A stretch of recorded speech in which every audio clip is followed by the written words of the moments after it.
Hey, everyone, this is Andrew Hall, but you may call me Dr. Kennard, and this is the Disappointed Cat Morning Show. I don't know what anyone else here does at midnight on a Thursday. What did I do? I spent about 45 minutes watching a documentary on YouTube about Nazi propaganda techniques, the history of Nazi propaganda. Yeah, of course, I did that after being on the Tang Network's Faith Not Required, their little comedy show, or their good comedy show, really impressive over there. Skids the Clown and the Reverend Brother Heathen, Jimmy Lou.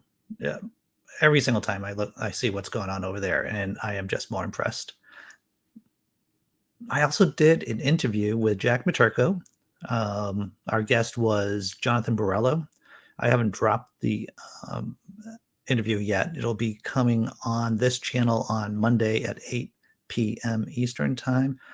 Jonathan, smart guy, sensitive. He's a comedian, really gifted artist, an atheist. And we had a good in-depth conversation about mental health during the pandemic. He's made a couple of choices that has improved his own mental health considerably, and it's worth checking out. Actually, that'll be on this channel Monday at 8 p.m. What are the stories that we're covering today? At the beginning, when the vaccine came out, I'm like, why don't they just give people money? What if the government just gives people money to get the vaccine, right? Instead of having this wall of, over time, people's opinions have hardened about the vaccine. I thought if you just give people $50, you just give people $50, maybe a C note, maybe $100 just to get the vaccine. It would just make things easier. Well, it turns out that's what's going to be happening. That's the first story we're going to be covering. Greenland. We're going to have to talk about the global climate crisis because that's going to be the story for the next 50 years or so. Hopefully, that's pretty optimistic. Israel and COVID-19. We're going to be talking about that. And we're going to be talking about, of course, the perp Cardinal who's facing charges for something he did in the 1970s for abusing a kid in the 1970s. It's a lot of stories we're covering today. Do you want to do something funny? You want to have a chuckle before we head into the maelstrom? Everyone, let's do that.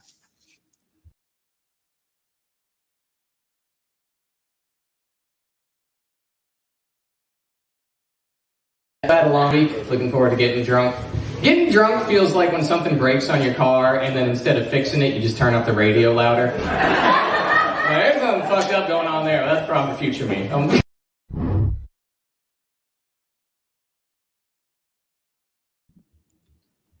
It's been a hard week for me, for Dr. Kennard here. And so I was thinking, man, I could deal with a couple of drinks. And I saw that video and I'm like, yeah, spot on. I just want to turn up the volume up a little bit louder and ignore the rattling going back here. I'm going to say hello to everyone in the chat. If you're watching on Facebook, you'll see me interacting with the chat on YouTube quite a bit.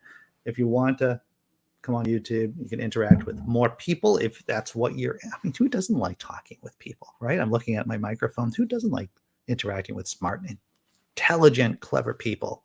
I don't know. Seeing what's going on up here. Good morning, John Hudson. He's feeling better.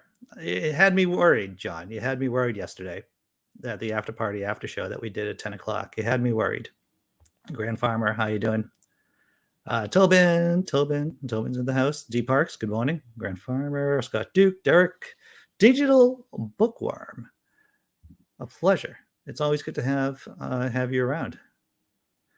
Phil Lister, glad to see you around, sir. Tesla Ranger and Sean, greetings, fellow heretics, indeed. And Grant says, not needing to interact with as many stupid people helped my mental health a lot during the pandemic. It'll be interesting to see what the official results are of the pandemic. Official results, that's a horrible thing to say. But in terms of mental health, right? In terms of peer-reviewed articles about the psychological effects of the pandemic, which will I'm sure being written right now. Some papers have probably already been written, but to see how people have coped and see, maybe what the long-term effects are, especially for kids, right? Growing up during this time. Well, what makes propaganda and not mere communication of ideas? That was one of the points that they covered in this documentary, that propaganda is the communication of ideas. And thanks to the Nazis, propaganda has taken a particularly a series of nasty connotations to it.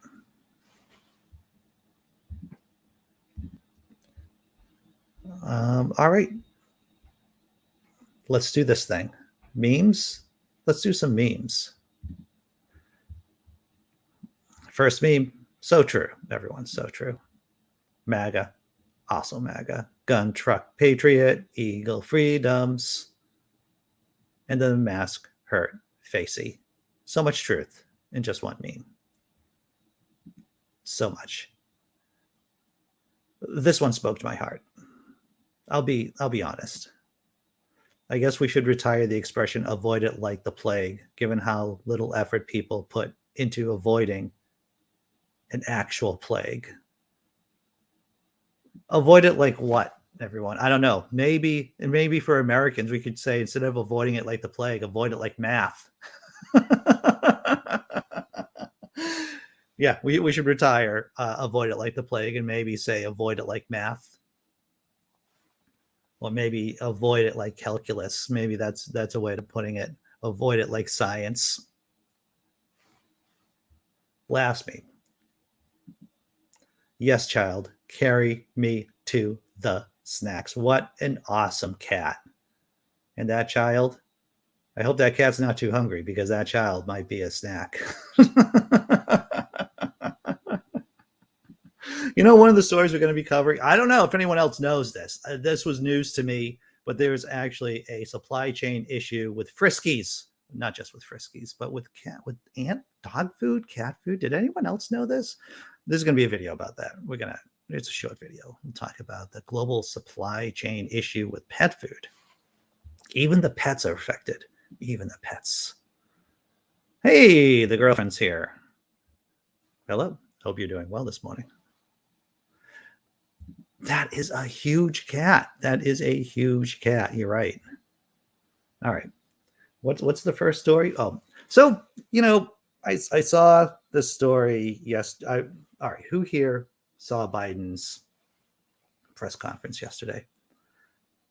I was working, but I was able to overhear most of his press conference. And it reminded me of Winston Churchill's quote about America. He said, and maybe I don't have every word, but basically Churchill said, you can always count on Americans doing the right thing after they have exhausted every other option.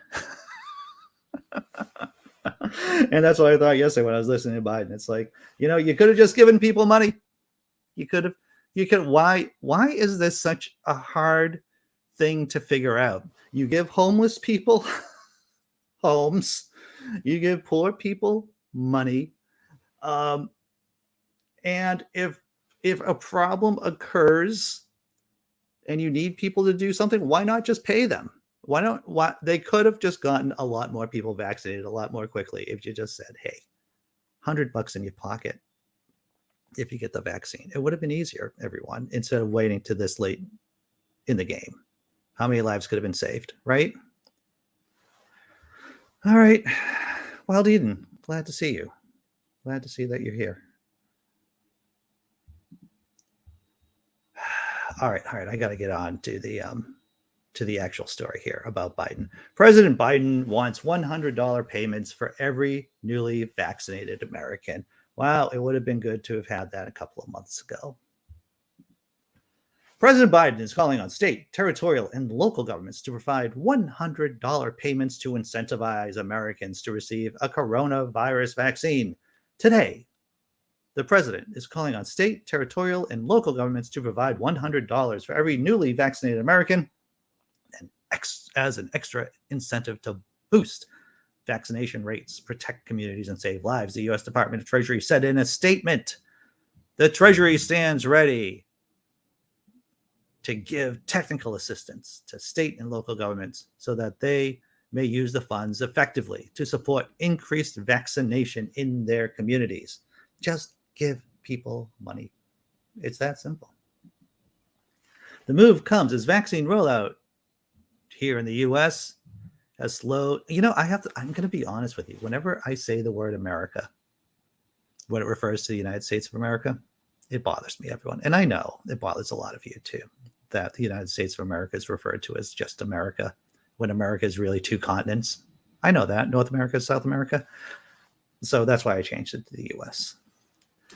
The move comes as a vaccine rollout in the U.S. has slowed despite a recent rise in case counts and hospitalizations in certain parts of the country. About 57.1% of Americans of all ages have been fully vaccinated, though herd immunity is considered by experts to be at least 75% vaccinated in any community.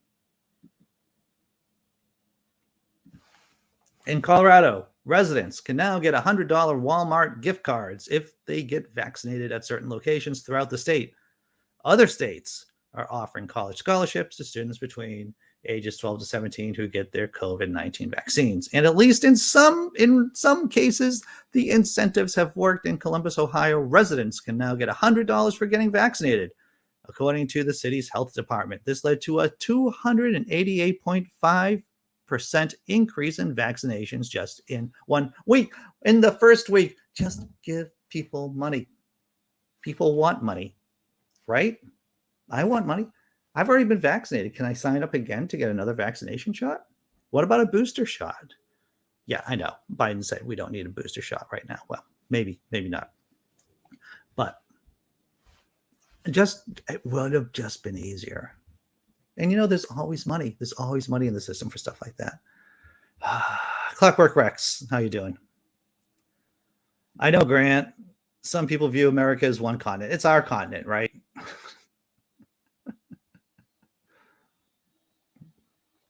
This is interesting, Sean. Sean says, having to bribe people to take the vaccine is basically like sticking your pet's pill in a hot dog. It is. It is. That's exactly spot on. And it does make too much sense. Once again, I'm just tapping my head to help get the anger out, I guess. That's all I'm doing. Just tapping my head to get the anger out. Once again, the problems of our time isn't a question of wisdom. It isn't about what to do. It's about executing the things. It's about political will. It's about executing on that which we know what needs to be done. And this is just a case in point. All right. Friskies, you want to talk about cat food? Let's talk about cat food. Let's talk about pet food shortages, which I wasn't aware of. I was not aware of. Name of this video is Pet Food Shortages Leave Owners on the Hunt. This is from Reuters. And now for something completely different. North American pet owners are struggling to track down certain foods from major retailers like Amazon, Target, and PetSmart, as the sector grapples with increased demand and strains on the supply chain. Higher prices of basic foodstuffs such as corn, soy, and meat, on top of rising transportation and labor costs, are affecting all food supplies, not just for pets, as the U.S. economy picks up steam.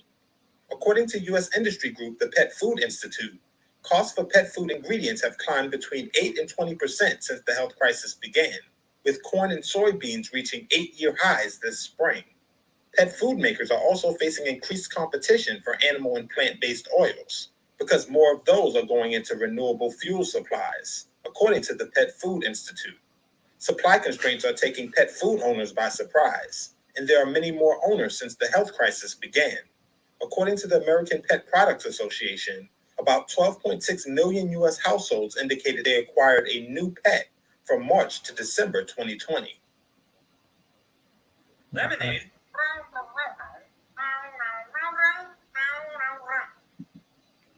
I just wanted to see what the commercial was because the cats were talking to each other. That hooked me. I didn't even know that. I'm not going to talk about pet insurance. I'm going to check out the chat. My cat eats what I eat. Oh, that's interesting, Phil Lister. Yeah, my cat gets kibble, gets treats, biscuit. Don't give it a lot of table scraps, I have to admit. She is always hungry, though. Always hungry.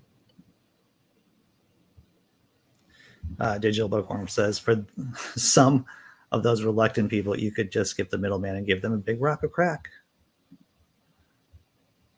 You know, Dr. Mordecai, I'm not feeding my cat a rat. I'm not. I'm just not going to do that. All right. So what's the next story we're doing? Greenland. Greenland is becoming... Ho, ho, ho. I'm going to stop this right here. Have you tried feeding biscuit gravy? Now you make me think about gravy. Scott Duke, thank you very much. There's actually a vegetarian restaurant down the street from here in Central Square in Cambridge, Massachusetts, that does a nice vegetarian biscuit gravy. But I think we should get to the next story, right? Because this is supposed to be a news show. I guess, maybe, perhaps. The amount of Greenland ice that melted on Tuesday could cover Florida in 2 inches of water. I told my girlfriend that headline, and she said, oh, God, please let it have been Florida. Why couldn't it be Florida? Just be covered completely with 2 inches of water. Let me reread that in case you're just tuning in. The amount of Greenland ice that melted on Tuesday could cover Florida in 2 inches of water. Greenland is experiencing its most significant melting of the year as temperatures in the Arctic surge. Am I just reading this on iambic pentameter? Maybe I am. I'm sorry, everyone. The amount of ice that melted on Tuesday alone would be enough to cover the entire state of Florida in 2 inches of water. It's the third instance of extreme melting on the continent in the past decade, during which time the melting has stretched farther inland than the entire satellite era, which began in the 1970s. Greenland lost more than 8.5 billion tons of surface mass on Tuesday, and 18.4 billion tons since Sunday, according to Denmark Meteorological Institute. While this week's total ice loss is not as extreme as a similar event in 2019, a record melt year, the area of the ice melt sheet that's melting is larger. It's a significant melt, Ted Scambos, senior research scientist at the National Snow and Ice Data Center at the University of Colorado, told CNN July 27th, saw the most of the eastern half of Greenland from the northern tip all the way down to the southern tip mostly melted, which is unusual. What is the area of melting? I'm glad you asked. Is there a visual? Yes, there is. Is there a picture? Yes, there is. Andy, shut up. Just show us the picture. Here we are. So this is the extent of the melt, of how much ice got the area that melting occurred. Significant. Yes. Enough to cover Florida in 2 inches of water? Yes. As Greenland's surface continues to thaw, Slater said coastal cities around the world are vulnerable to storm surge flooding, especially when extreme water coincides with high tides. We've seen that many times. Melting from Greenland is expected to raise global sea level between 2 and 10 centimeters by the end of the century, he added. Are we going to be talking about a desalination plant in California? We're going to be talking about that after the break. About what kind of problems desalination plants create? Sure. We're going to talk about that too. But what else are you going to do when you don't have any fresh drinking water? because of population and global climate change. What are you going to do? Microphone. You got to do desalination suits. What are people going to do? Drink their own pee? That's crazy. You can't ask people to do that yet. Checking out the chat. That sounds so. It does. Don't sing, Andy. I'm going to try not to sing. I don't know. It's a Friday. All bets are off. We're ripping up the script. Singing might happen. Probably not. Clockwork Rex. In Russia, cat feeds rat to you. Indeed. All right. Checking out what else is going on here. Okay. Let us do, is this, it might be a little early for the halftime tummy rub show, but I was up late last night, and maybe I feel like doing the halftime tummy rub show now. Maybe I should ask, hey, this is the time I ask people to like the video. If you get some value out of it, if you get some information, if you get some chuckles, burn it down. Is it Friday or Fire Day? Burn it all down. I swear to my fictitious God, if I ever get a big sack of money, I will run for public office, and my campaign slogan will be burn it all down. It will be. It's my official fatwa.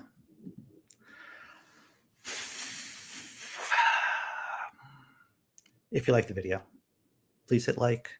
If you get some value from whatever I do here on this channel or on my blog, Laughing in Disbelief. Did I mention that one of my blog posts got hit up on Google News? Spread all over the place, everyone. Chaos.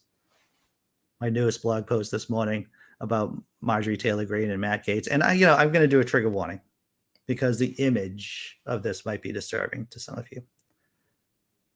That being said, for those of you still here, my blog post today on Laughing in Disbelief on the Pathos non-religious channel is a satirical story about Marjorie Taylor Greene having Matt Gaetz's love baby.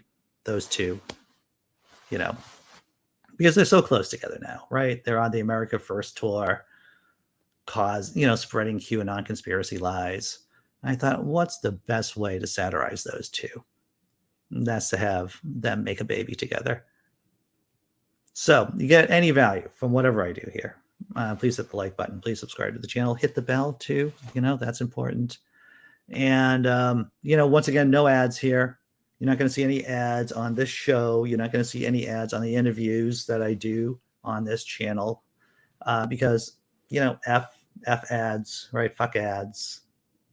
So thank you to the YouTube members and patrons. If you got a couple of shekels, please donate. If you don't have a couple of shekels, save your pennies. Very important to do. But let's do something funny. We'll do something funny right now.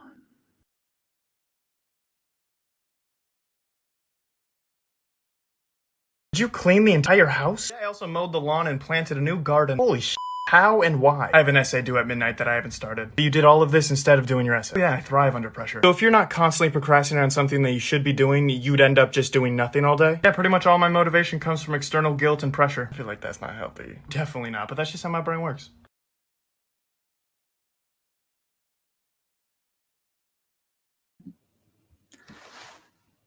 I can relate to some of that. There's a lot of avoidant behavior. If you don't know what the term, it's a behavioral term, behavioral psychological term. It's called avoidant behavior. It's when you have a really onerous task to do and you avoid it by doing other tasks that are less onerous. So let's say I don't want to,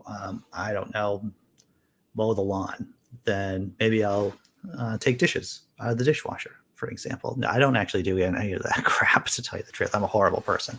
But that's an example of avoidant behavior. For me, I think I've fried my brain so much now that it's very difficult for me to relax, so that I'm always doing something on the computer, thinking about comedy, watching videos about Nazi propaganda techniques. Yeah. And if you're asking, are we doing Atheist Drinking Out Loud this weekend? I don't believe we are, because I have my kids' art thing. She's doing an art exhibit with a bunch of other students. at the art summer camp she's at. So I'm going to have to bump that, or we're going to have to bump that to another weekend.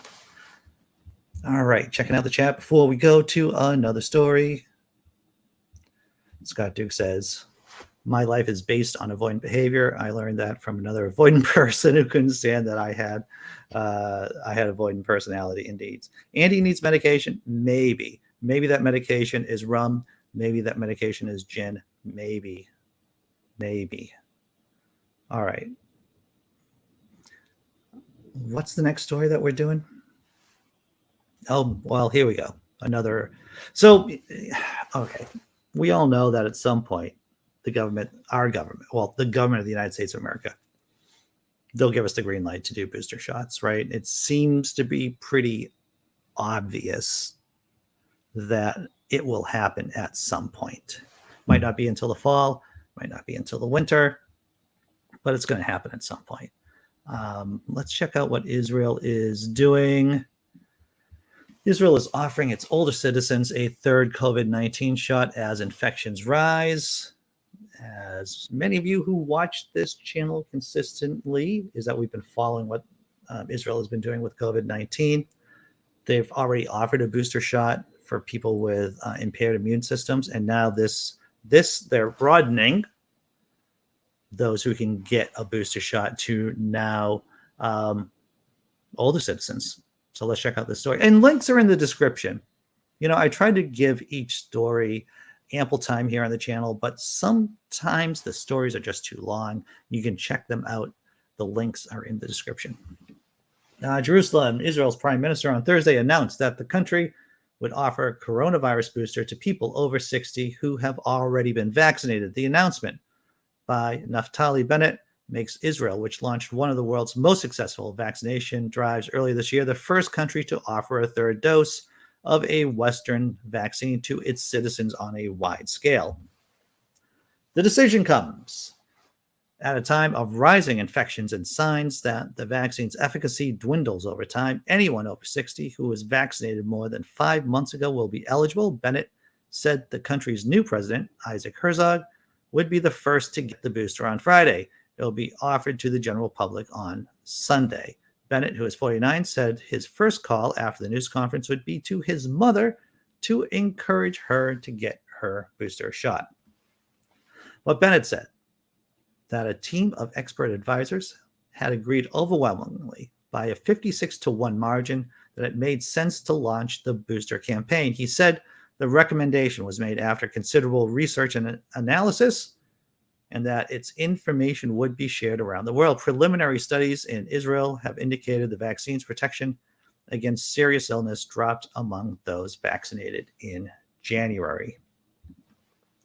Pfizer said Wednesday that the effectiveness of the vaccine dropped slightly 6 months after the second dose. Pfizer and its German partner, BioNTech, have said they plan to seek authorization for boosters in August. The World Health Organization said earlier this month that there is not enough evidence to show a third dose is needed. Yeah, we'll be getting third doses at some point, more than likely. Where is my 100 shekels? Where, indeed. All right, so, I want to tell you about how COVID is, this is just minor first world problem stuff. The girlfriend and I were talking about where we were going for vacation. We're not going next week, but the week after. We're planning to go to Pennsylvania. But we thought, why not stay in New England? New England, Pennsylvania has decent vaccination rates. But what if we just stay and go to Vermont? Vermont seems to be a nice place. It has a higher vaccination rate than anywhere else in the country. So we've decided to change our vacation plans and spend a week in Vermont, as against to driving to Pennsylvania. And Vermont's a great place too, right? I've been there many times. And, the thing is, I don't want to go on vacation and get a break and get sick. That's the thing, right? And even if I'm asymptomatic and I'm vaccinated, but I don't want to risk getting a breakthrough infection because of the people that I work with who have impaired immune systems. I don't want to be guilty. I don't want to feel like I'm responsible for making people with certain people with disabilities sick. So we're going to Vermont. Vermont is at least a safer option than Pennsylvania. That's what I think, at least. That's what we came up with, everyone. I don't know. Has anyone else had vacation plans change because of COVID? Have you just decided that you're not going to go to a hot spot or to a warm spot? That's a good question. I think a lot of people, well, I mean, you look at what happened in Florida, right? With Disney World, that place went red hot with COVID because of people going to Disney World. Big explosion. We covered that yesterday. What do you do in Vermont? There's many woods and there's mountains and there's the most important thing, Ben and Jerry's ice cream. And also alcohol. There's always alcohol. All right. You want to talk about another sexy topic? Desalination. Scott said we're just doing a staycation around Thanksgiving and Christmas. That's wise, I think. I think that's wise. Mountains. There's mountains. Well, hey, it's not Colorado mountains, right? Don't shame our mountains here in New England. Well, Dee Parks, I got to tell you about this, and I'm going to be honest. The only time I actually go on vacations is when the girlfriend basically decides we're going on vacation. And I support going on vacation, don't get me wrong. But if it was up to me, I might take extended weekends maybe. But I started getting pretty stir crazy. If you've been watching this show for a while, you know that I was up in Maine last year when I was doing the show with Chris Mallard and Rage. And I was doing the show then. I was guesting on Chris's show. But the concept, the idea that I would just have a week off without doing any work whatsoever, I think I would have issues. What's up, Jess M? All right. Desalination. There should be some kind of song about desalination, right? And we know what desalination is. It's basically taking ocean water, getting the salt out, here goes the desalination, and using it for drinking water. And the name Desalination Advances in California Environmentalist Threat. And let's take a look at the video.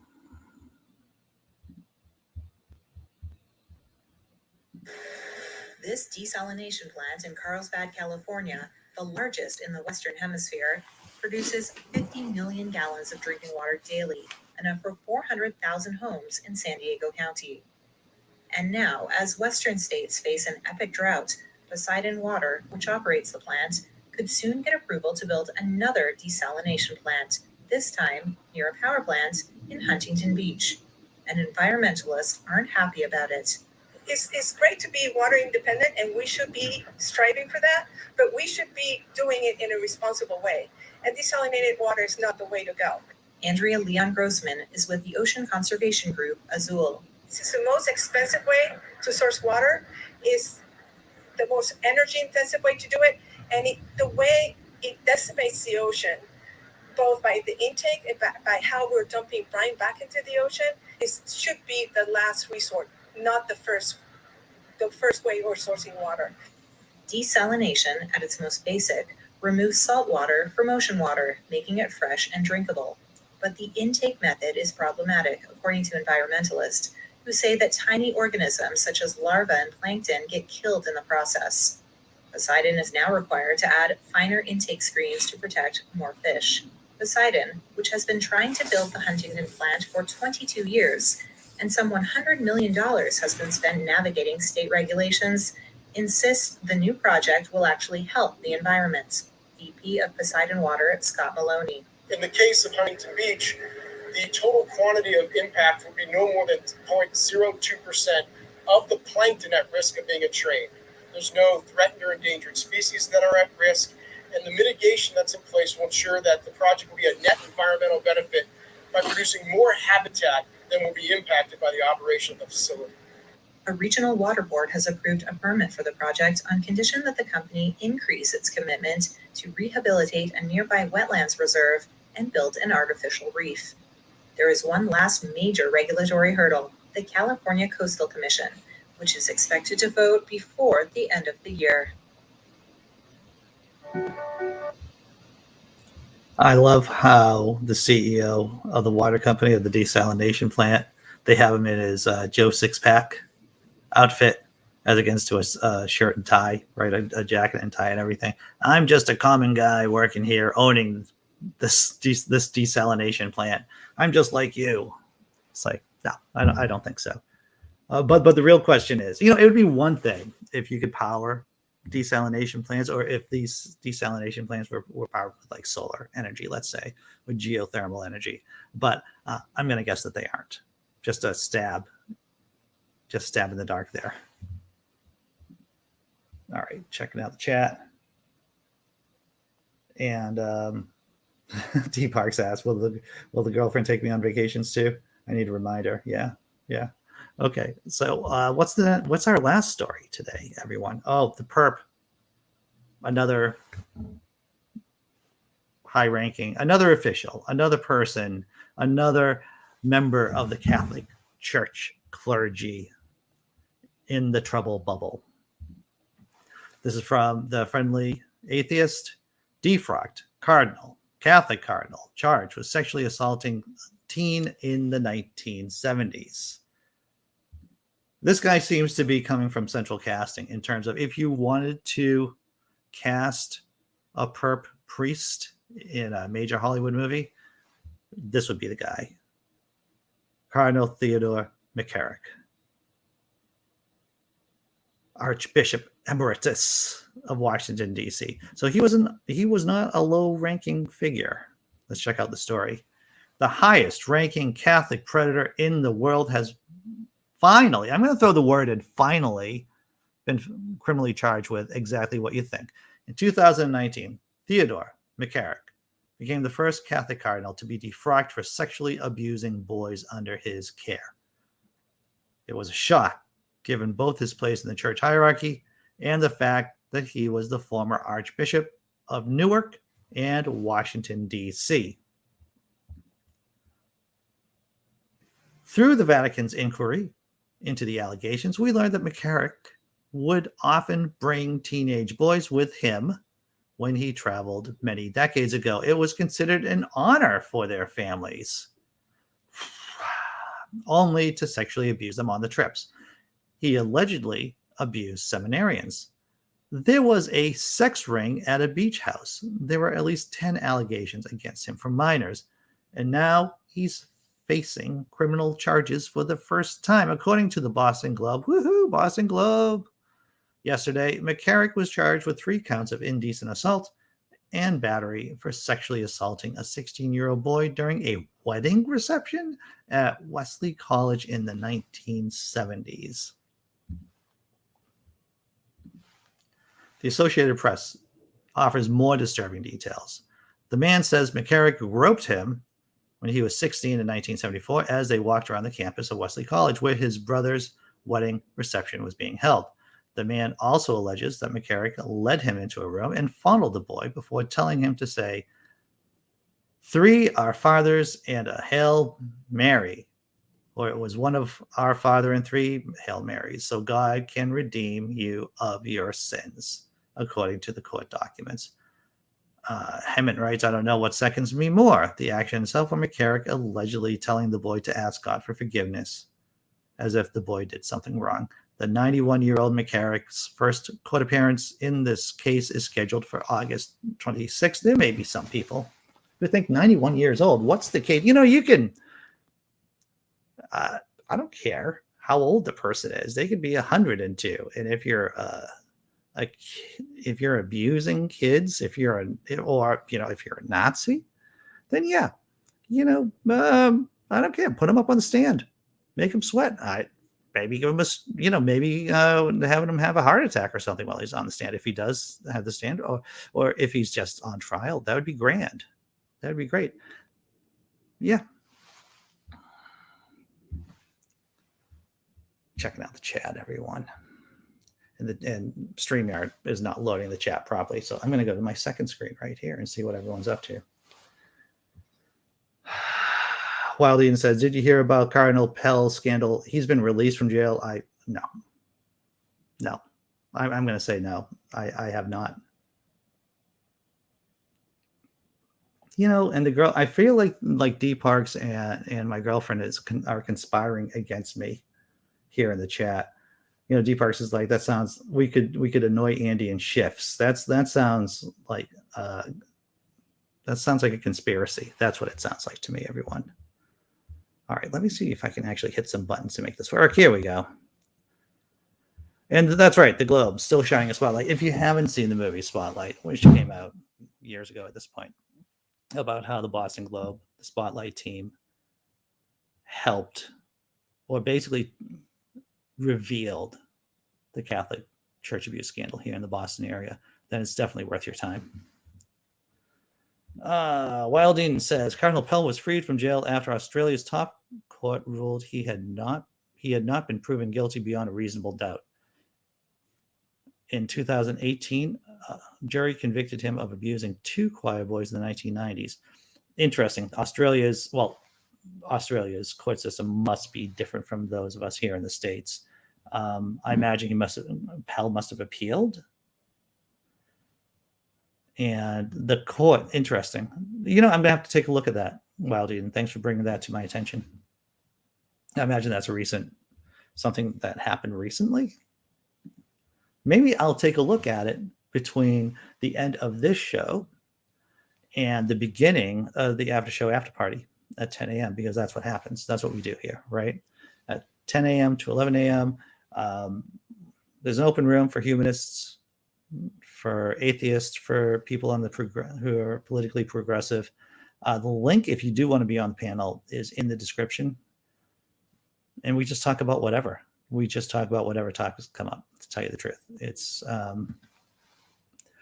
it's definitely, I think it's worth your time. It's worth my time. I have a good time. How many times can I use times in a paragraph? Way too many times, everyone. You know what? Let's go over what we did during this show. News stories, $100. If you get if you haven't been vaccinated yet, Joe Biden's going to give you $100 basically if you just go get vaccinated. What's that microphone? It would have been easier if you did that months ago. Yeah, I know. America just wants to do things on the cheap when it comes to the public good. America wants to do things on the cheap. The United States of America wants to do things on the cheap when it comes to the public good. Greenland, an insane amount of ice melted on Tuesday. Israel is giving or offering older citizens a third COVID-19 vaccine shot, a booster shot. The perp Cardinal going to be facing charges. 91 years old. F him. Hope he gets convicted. And we talked about the global supply chain issue with dog food, cat food, and of course the desalination plant in California. I don't know what the solution is. I mean, people have to drink water. It would be nice if there were renewable energy available to help desalinate the water. But microphone, you're right. The microphone says, Angie, it's just a positive feedback loop of fuckery. I know. We start the fuckery, and then to solve one of the problems from the fuckery, we have to do more fuckery. As in, we create global climate change. We build cities in places that don't have water. And then we have to make the situation worse for trying to solve those problems. The show review. Yeah, it's Friday, everyone. It's just Friday. I'm just trying to make it through. And these shows where I stay up late, because I was, like I said, is it fuckery, a dumb fuckery? Yes. Capitalism may not solve global warming. That is the problem, isn't it? I would agree with you there, Dr. Mordecai. Thing is, when I do these late shows, because not only was I on the Tane Network last night with Jimmy Lou, with Reverend Brother Heathen and Skids the Clown, but I also did the interview with Jonathan Borello, so it was a late night. You want to do something funny? You want to put a bow on the show? Let's do that. Just an otter having the time of its life.